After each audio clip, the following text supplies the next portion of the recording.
This is our semi-regular, the best thing we watched this week. I'm Chris with Movies and Munchies, and with me is Ruben from the Ruby Tuesday. We are going to just talk about, like the title says, the best thing we watched this week. And hopefully, maybe some things to come. So, all right, Ruben, without further ado, top of your list.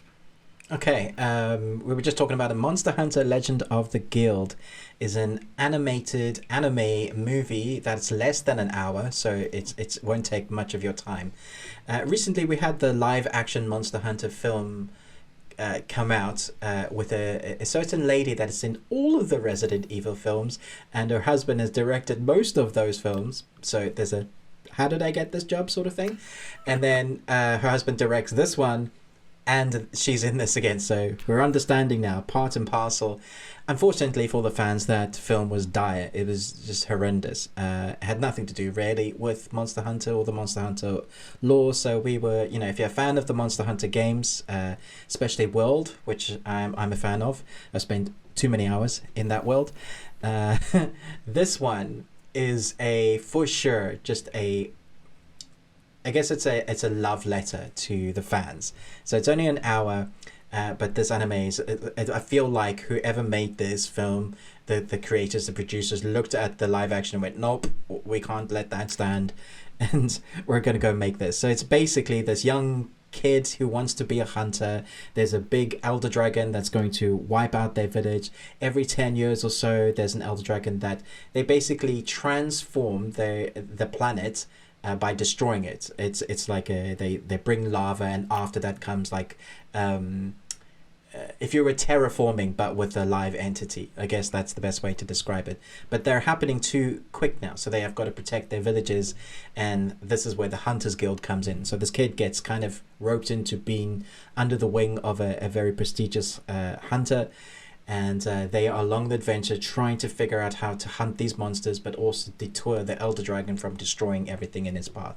That's really the whole kind of main story. But it's the little things that you get inside the anime that reminds all the players, like, oh yeah, this is how he's using his weapons, the certain potions, the upgrades, the little weird side characters that you get that like hark back to some of the original games. There's a character called a Pico that in Monster Hunter World doesn't actually talk, but this one it does, because some of the versions of the Pico can talk. It's a cat sort of sidekick, and so there's little things that they've just combined to really kind of allow your fan base to really kind of sink their teeth in, although the pacing is ridiculously fast.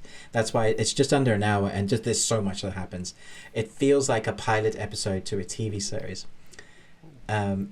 And I feel like if you are not a fan of Monster Hunter, you're going to come out of going, what was that? That was like, boom, just done. But if you're a fan, a lot of fun. What kind of animation style is it? It's weird. It's like 3D, 2D, a mix of, doesn't feel like it's high budget, but it's enough to get you by into the animated big sequences. It's like they save their budget for the big Elder Dragon or the fighting sequences, which is fun. But in between that, if you look at the background characters, you won't see other characters' faces move. Like anime does sometimes. Mm-hmm. Like the main character will move in their mouth, but the background isn't really moving because where they're saving their budget. It's that sort of thing. So it's okay. It's pretty vibrant in color, which you need. Fun. Right on. And that's on Netflix? That's on Netflix at the moment. Yeah, it was one of their exclusive anime things. So they obviously made a deal. And yeah, so now we've been able to wash out our mouth from the nonsense that was the live action version and just go, okay, there's something half decent. So like this film would be a 5 out of 10, but the live action would be 1. So it's definitely a step up in the right direction. Right on. Have you ever had any? I was going to say, have you ever had any, or do you know of Monster Hunter? I knew that the movie had come out. I didn't get a chance to see it. And I didn't even know about this anime. So that's, I think I'll probably give it a watch, especially knowing that it's super short. Yeah. Do you think I need to know enough about just the world and everything? I mean, at the rate they rush through it, I think you'll pick up the story and understand what's going on. Okay. It would be a good launching pad for those that haven't played the game, actually, because it ends on a place where you kind of want to go, oh yeah, I'd love to play that, and go into it from that afterwards. So, yeah. Right on. Do you think they're going to do any like future episodes to this or future movies? Did you get that sense, or is it kind of this is a one and done? It definitely felt like an episode. Maybe they're testing the waters, because sometimes Netflix do this thing where they give a really short series, like 6 episodes or even shorter than that. I think Castlevania's first season was 4 episodes, and then it obviously it got some traction. People liked it. If there's enough traction, you can probably get a sequel for anything. So who knows? And sometimes when there's no traction, they still do sequels. And then when everything is super popular, they cancel the series. So, complete crapshoot. Yeah, who knows? So enough of my rambling about Monster Hunter. What's on your top of your list this week? The top of my list was Free Guy. Ryan Reynolds, Jodie Comer. I saw it early in the week at a screening, and I actually went with my son last night to the theater again to watch it. And I had just as much fun the second time go round. I think, okay, spoiler warning, if you haven't seen it, we'll give you this, because we do want to dive in a little bit, I think, to just some of the cameos that were in there and some of the other little plot points. So there you go. Okay. The cameos first, the second viewing really allowed me to hone in on more of the cameos, especially the voice ones. I don't know if you had caught it when you saw it, but I saw, or I heard Dwayne The Rock Johnson's voice, John Krasinski's voice, only on the second go round. Both of the first times I didn't get it. I did get Hugh Jackman at the beginning, when he's in the alleyway. He's the one that shows her the map at the very beginning. But I think the whole world building, I think that the thing that I really loved about this is that it felt familiar and fresh all at the same time. That, we had a little bit of the Truman Show or Groundhog Day, where you get him waking up each day, repeating it. But they didn't linger there. And that's what I thought that was probably the best thing, because, we've seen that before. So don't show us that part, and just dive into it. And then Jodie Comer stole it for me. Every time she was on the screen, she grabbed hold of me. And, each bit of it, I think all of the little interactions, you get Ryan Reynolds, who gets to be himself. He's just those sarcastic, snarky, well-timed deliveries, even that like under the breath type of, just commentary that is super funny. So I don't know. You got to see it too? You went to actually the UK premiere. Yeah, I was a bit underdressed. I had no idea it was actually the UK premiere. I was told it was just a press screening. Thanks, John. So Jodie Comer was there, and she did a little introduction, which is very cool. A little bit like, oh, she's right there. I should say something really inappropriate. That's my brain, like going, Amanda, don't say anything now. Don't say, hey, I loved you in Killing Eve. You were amazing. Thankfully I managed to keep my mouth shut. But yeah, IMAX is the way to see this. Oh my gosh. Massive screen in London, probably the biggest one I've ever seen. And the fantastic surround sound where you can really feel the action. That sort of surround sound where the chairs rumble. Yeah. And, yeah, very cool. I was surprised at how much heart this film actually had. I was very surprised. I knew it was going to have Ryan Reynolds doing his thing, because he's so good at that. I knew the action was going to be good because we've seen the trailers. Mm-hmm. I will admit there's one part I didn't enjoy of the film, and I understood why they were doing it, but I don't think it worked out quite well. And see if you agree with me. They have a bunch of YouTubers inside the film. Dan TDM, a couple of the others I can't remember. Jacksepticeye, and I like all of them. I think they do fantastic work. For one, they're not actors, and so you can tell the difference in quality. I think they were fine, but I noticed. But this whole film is a fantasy film. It's escapism at its core, and then trying to establish it in our world, making it real. It just didn't quite mesh with me, those moments. It's a little nitpick, but I was like, yeah, you're in my world. Now you're trying to say that this is happening in my world? Like, I don't know. Okay. That's the thing. I don't know. That's where my brain went with it. So I was like, okay, brain, fine.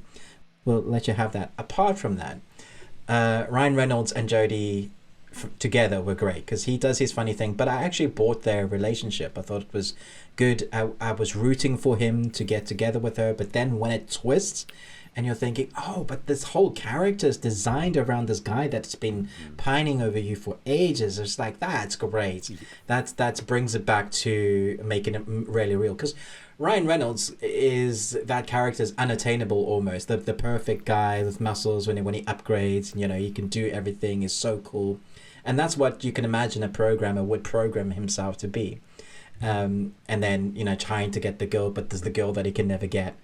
I really like that bit. I thought when they brought it round, because the jokes for me 90% of the time hit. There were a couple that I just thought, okay, cool, that's fine. Yeah. But when they brought it round, they made it much more heartfelt than I was expecting. I was like, yeah, way to go. The fact that it's an original IP, I heard him talk about it in an interview. He's very proud of it because in the world of sequels and prequels and Marvel and Star Wars, it's very rare to get an original IP like this, and then kind of stick the landing as well, with a big budget that someone's willing to, this is, I think it was back in the day when 20th Century Fox was still a thing, just one of the last 20th Century Fox, so they were obviously going big with this one. I think it worked. I think it was really good.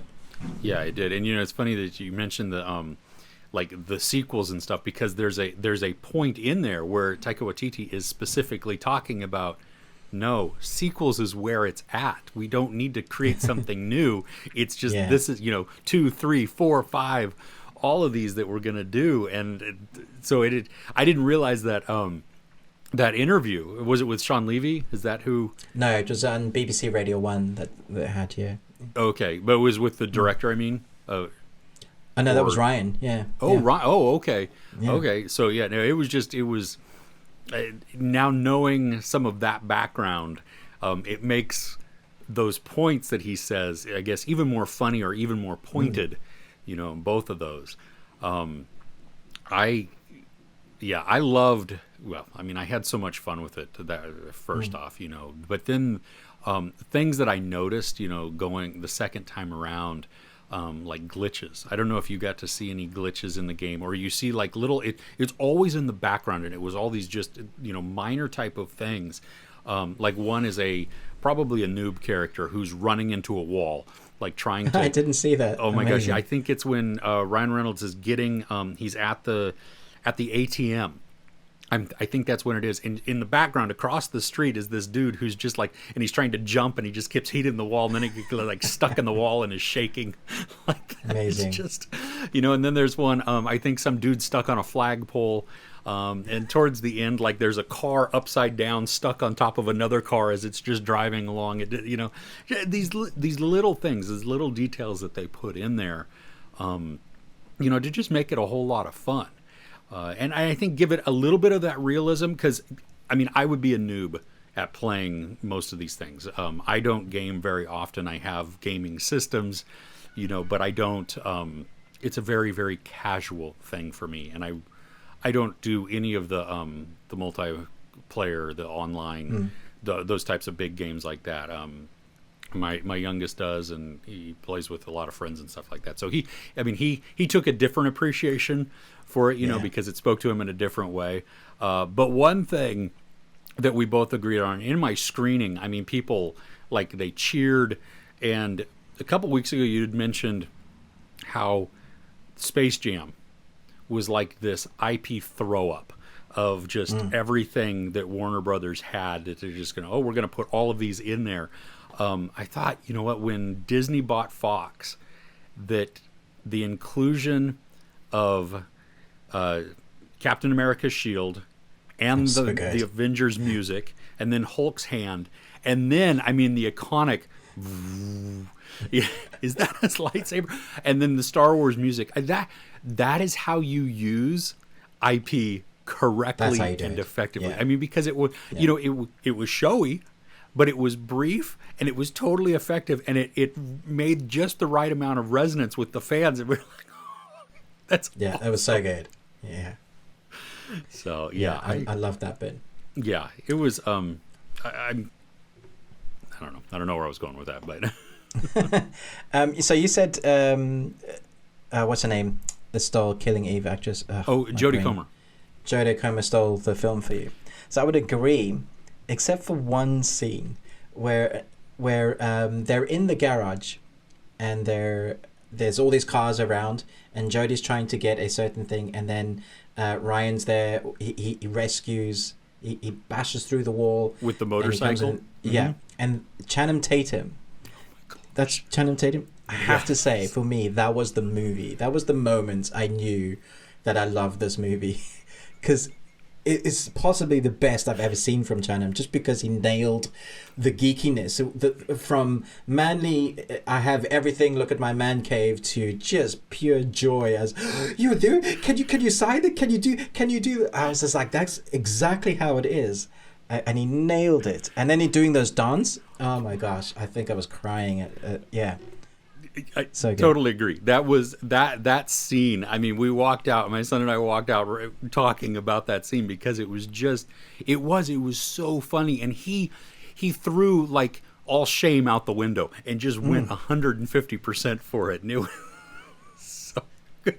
And the fact that they then intersperse that this is really just an avatar, that there's a live person on the other side. Yeah, because we go to the person who is that brilliant actor. Just so deadpan. Yeah, I can't remember his name. It's from that film Revolt something. Yeah, but just indie gold comedy. He does this dryness, and the fact that it was him, genius. Yeah, so good. And I think the only Deadpool reference or even imagery was on his back wall on a movie poster. On a poster. And they good restraint on them for keeping such a massive Ryan Reynolds project out of this. I'm sure Ryan wanted to put it in. It's just pitch up in his costume, because some of the marketing, I don't know if you've seen some of the marketing, which has been genius, but yeah, and in one of the posters he has his costume on as Free Guy, which is brilliant. Yeah, totally. Yeah, they had my son was telling me they had like a bunch of retro posters that they had recreated for this. So I think there was one with GTA was one. Okay, yeah, Super Mario also. Yeah. So yeah, just a lot of fun. I think this is one of those that I am so glad that I had the opportunity to see it in the theater, because of just the spectacle, to take all of it in. Now, I didn't get to see it in IMAX, but still, just having everything go on around you. This is like truly one of the great summertime movies. It's a blockbuster popcorn film. It feels like, that meme that goes around, like, cinema's back. That's where I felt like, my escapism. People mention that cinema's like their church. That's the type of film I can imagine them talking about. Yeah, absolutely. Yeah, this one is. This is with, it's that summer popcorn blockbuster with a lot of heart to it. Also, like one that actually sticks with you somewhat. To be like, I really enjoyed that. I want to see it again. It wasn't just the experience, and then once I leave, I'm done. And the movie didn't stick with me. This one is like, ooh, that was awesome. So what really good? What else is on your list? Okay, so we both reviewed this, I believe. Netflix dropped a few series this week, as they do, and we've got to pick and choose which one. I went off your recommendation because you reminded me last week. You was like, there's this really weird series, and I was like, it's cherry, what's it called? Brand new cherry flavor? Brand new cherry flavor. Okay, let's dive into yeah. It's like, okay, right off the bat, I loved it. Like, this was my cup of tea, man. I was like, give me more of this. This is, in my review, I said, we have so many TV series that are fighting for our time. And a lot of them are standard, not really pushing the boundaries of any creativity, but we will still enjoy them because they have, some decent acting, good drama, a lot of YA stuff. None of that is bad. But the stuff I'm looking for these days that's really going to fight for my time is this sort of stuff, because it's out there. It's so creative. It's so evocative in your mind. So it gets you thinking. If you took Cronenberg and David Lynch and they had a baby, and they were on drugs at the same time, on acid. This is the series that I think. What did you think? Let's hear your thoughts. I liked it less than you did, but I think I liked it less because of the ending. Okay. That to me changed my view of the whole thing. I've heard a few people say that actually. Yeah, this was one of the most visceral shows or experiences that I've seen in quite a while. Again, I think, spoiler warning, this did just come out. I'm not going to get, I don't want to get too much into the plot too much, but just some of the little things, like the vomiting up of kittens was so good. It was, and it was like, wow. I mean, the first time it happened, you're like, what the crap is going on? What on earth? Yeah. Yeah. And then once you know it's coming, it's like, oh gosh, and then when she said, I'm done throwing up kittens. Okay. Yeah. You know that something is going to go, which leads into the most bizarre, uncomfortable, and fairly gross sex scene that I have. Yeah, it's up there. It is. It's like one of those, like, it's way up there. Especially because it's not what you think. Oh gosh, you just. When she's got the mucus and she's just, and I'm like, and then later on he's like, I'm like, yeah, I'm uncomfortable. I'm changing seat position. Yeah, it was just, oh gosh, and the whole show was kind of that way, that they would introduce ideas and concepts that are highly creative.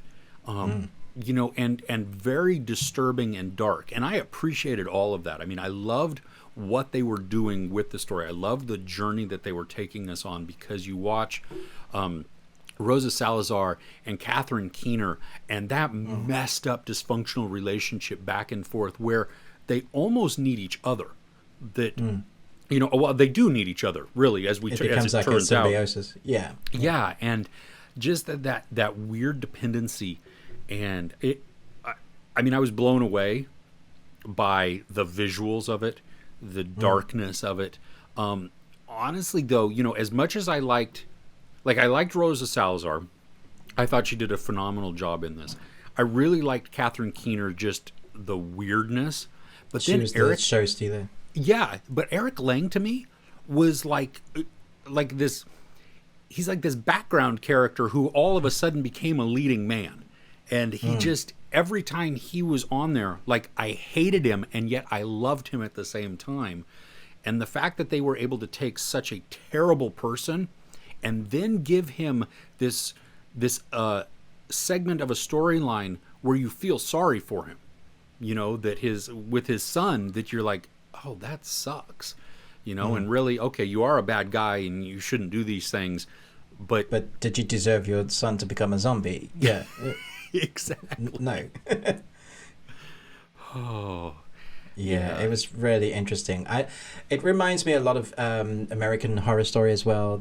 Some of the visualization that they do, like especially her trapdoor with the couch on the bottom, and then the freaky creature that is her mother, I guess. Yeah. All very visual, but I mean the ending. I can see why people are upset with it, because it's almost a cliffhanger. It doesn't really resolve. It's like ish. Because I did a kind of ending explain, sort of guessing where it would go, but because it's a limited series and it's based on one book, it's like, will they ever do it? That kind of sucks. It's kind of the story we want to know next. Because she said she was going back home. Her mum said, come find me. She walks into this misty Brazil place, I guess, and that's her done. And then we see, as we thought, Catherine Keener is going to jump body into that girl that's besotted with her, the eye lady. And you were like, well, okay, she's got a new skin. We know now that people that wake up don't remember what's happened to them, because like, who are you? And she's obviously not going to live for very long, and her family's got no memory of her, obviously. So dark. And then that's it. Like, you can't end there. Like, surely there's another episode. Yeah, and that's what that's what turned me off a little bit, because you have all of this buildup of Rosa Salazar doing all of these terrible things, maybe not knowingly at first, necessarily, or what she was totally getting herself involved in, because, I mean, Catherine Keener's character obviously is pulling strings and manipulating her to do her own bidding, which we learn, later down there. But to have it kind of end, where, Rosa Salazar, okay, I'm off to see my mom, to find her, and Catherine Keener then just kind of continuing on. There was no, because I think Eric Lang, his character, I got the sense that he didn't die, did he? He just couldn't see anymore, because she walks out of him in the hospital room with the TV on. Yeah, he says, "Please turn the TV off," and and they have that little tete-a-tete. Yeah. So all of these terrible things have been done to people, and for nothing. At the very end of it, she just wanders off, and then we don't have any resolution to it. And I don't even mind, like, where there's like that open to interpretation type of ending, where you're like, oh, well, that's what this could have been. And this, I just felt like this one just kind of, they were like, well, we didn't give you an ending. So I don't know. I mean, I did see that Netflix had sent along like this big packet of production notes with there, and the series changed Catherine Keener's character. So if you've read the book, the character of Boro is apparently very different in the book than what we saw in the series. And so I'm curious at what, like, it almost makes me want to read. Then. Yeah, exactly. Yeah. Like, I almost want to read the book. I'm not sure I want to read the book, because I just experienced this from a visual standpoint, and my brain, if I'm just reading the words, could actually create a more horrifying. Yeah. I mean, she didn't even get her film. I mean, she had the opportunity to make it, but just left it. So the resolution was, I finally, for all the stuff I've gone through and all the stuff I've done, I can now get my film. But no, I'm going to leave it and just go back home to a mum I've never met, who's probably a demon spirit of some kind. Like, what? Yeah. Yeah. I mean, it is definitely an experience. And I think, if you're into weird, if you're into gross, just something brand new, this is something to really to give a watch. That's what I appreciated it. Yeah, it was creative. It was different. Yeah, reminded me of Dirk Gently. I don't know if you've ever watched those on Netflix. I saw one. I don't think I saw more than one episode. Oh my gosh, that was with Elijah Wood, right? 10, okay, yeah. It's like in my top 10 series of all time. Love it. But that's bonkers. It's weird. Not as visceral like this one, but it's sure is gory and weird, and there's a shark cat, so that should put it in perspective for you. Watch it, you'll love it. Okay. Ruben's top tip: Dirk Gently's Holistic Agency. Yeah, right on. Because that's even that. I mean, tangent here, but that's Douglas Adams, right? Yeah. Okay, which. I enjoy the Hitchhiker series, so that's yeah, exactly. it's that sort of humor. Yeah, right on. All right, so well, I think we differ on the ending, maybe, or at least our appreciation over the overall. I mean, we both know that, hey, this is quite different. The series. Yeah. All right. That one was on my list too. Of not necessarily like the best, but it's certainly the weirdest and worth it's talking about. Conversation starter for sure. Absolutely, yeah. So, do you have anything else on your list that you watched this week? I don't think so. It was a bit of a slow week. There was some stuff that I watched that is not. I wouldn't put on like my favorite list. Beckett was interesting, and there's some other series I know that. Oh wait, there was one. You're watching it now. It's a Harlan Coben, no good. Gone for Good. Gone for Good. My gosh, the French series. Yeah, I mean, Harlan Coben has quite a dedicated fan base. So whenever anything posts, they're very quick off the mark to go, no, this is not like what it's in the books. And surprisingly, so far on this one, the comments have been really good. So I can only surmise that the adaptation to short story, because it's only 5 episodes, has been really good. And I've really enjoyed the acting from this. It does the classic thing where it dips in and out of past events to explain background stories, which is kind of like, okay, great, but I would like something new. Try something different. You want to go new? Go watch that series we just talked about. But the story itself was really intriguing and definitely kept me guessing. Like, I didn't see it coming. So, yeah. Me too. Yeah, I agree. I think he's got a formula to his books, which is probably why they become so popular, is because everybody knows kind of this is the format. This is what I know to kind of expect. But I loved, that I was guessing the whole way through, and I love being wrong too, because then it makes it so much more enjoyable there. Yeah, it's much more fun. Yeah, right on. Definitely worth it if you like Harlan Coben stuff, or like the mystery that's going to keep you guessing, the puzzle piece that you have to figure out as it gives you a little bit as the episodes go. I think you'll enjoy this. Yeah, I think so too. Yeah. My review will be coming out soon for it, because enjoyable, definitely. Nice. You got anything else, or anything else you're looking forward to this week? This week, I have two. One is a horror. I mean, they're drastically different. A horror called The Night House that's coming out in theaters. At least it's coming out in the U.S. I don't know if it's coming out. I haven't heard of it, but overseas. That doesn't mean anything. Okay. Well, it's I saw one trailer weeks and weeks ago, so I don't even really remember the premise, which I actually kind of am glad for. But it's Rebecca Hall, and it's maybe haunted house, weird, supernatural. I don't really know. Don't quote me on that. Somebody going looking up on IMDb. No, you're totally wrong. Okay, it is a horror. It's a comedy. Yeah, exactly. So I'm looking forward to that one, and then coming to Netflix at the end of the week is The Chair with Sandra Oh, and that is a comedy.